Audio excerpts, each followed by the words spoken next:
কতগুলো চিরন্তন কিছু সত্য কথা আমি আজ তোমাদের সাথে শেয়ার করব।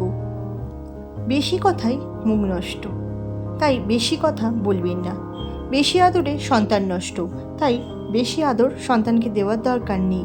বেশি লোভে জীবন নষ্ট, বেশি নুনে তরকারি নষ্ট, অতি অহংকারে মানুষ নষ্ট, বেশি সন্দেহে সম্পর্ক নষ্ট। তুমি ভালো না খারাপ কাউকে তা প্রমাণ দেওয়ার দরকার নেই। শুধু নিজের কাছে নিজেই সৎ থাকো, দেখবে তাহলেই হবে। শুধু অপেক্ষা করো, সময় একদিন সব কিছু ঠিক উত্তর দিয়ে দেবে। সময়ের সাথে চলার থেকেও সত্যের পথে চলাটা কিন্তু বেশি জরুরি। সত্যের পথে চললে সময় একদিন না একদিন এমনিতেই তোমার সাথে চলবে। যে তোমাকে পাত্তা দেবে না তাকে তুমিও পাত্তা দিও না, সে যতই বড় বিখ্যাত মানুষ হোক না কেন।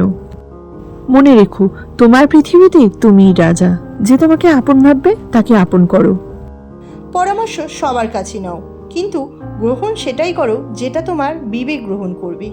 খাবার যতই দামি হোক না কেন, পচে গেলে তার যেমন কোনো মূল্য থাকে না, তেমনি শিক্ষা যতই থাকুক না কেন, মনুষ্যত্ব না থাকলে তার কোনো মূল্য নেই।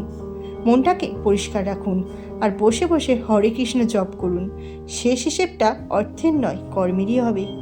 জীবনের সব কিছুর জন্য খুশি থাকাটা খুব দরকার। ভগবান যা দিয়েছে তা নিয়ে তৃপ্তি থাকার চেষ্টা করো।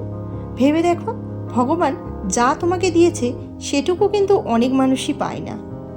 যেখানে তোমার মর্যাদা নেই সেখানে না থাকাই ভালো। সেটা কারোর বাড়ি হোক বা কারোর হৃদয়।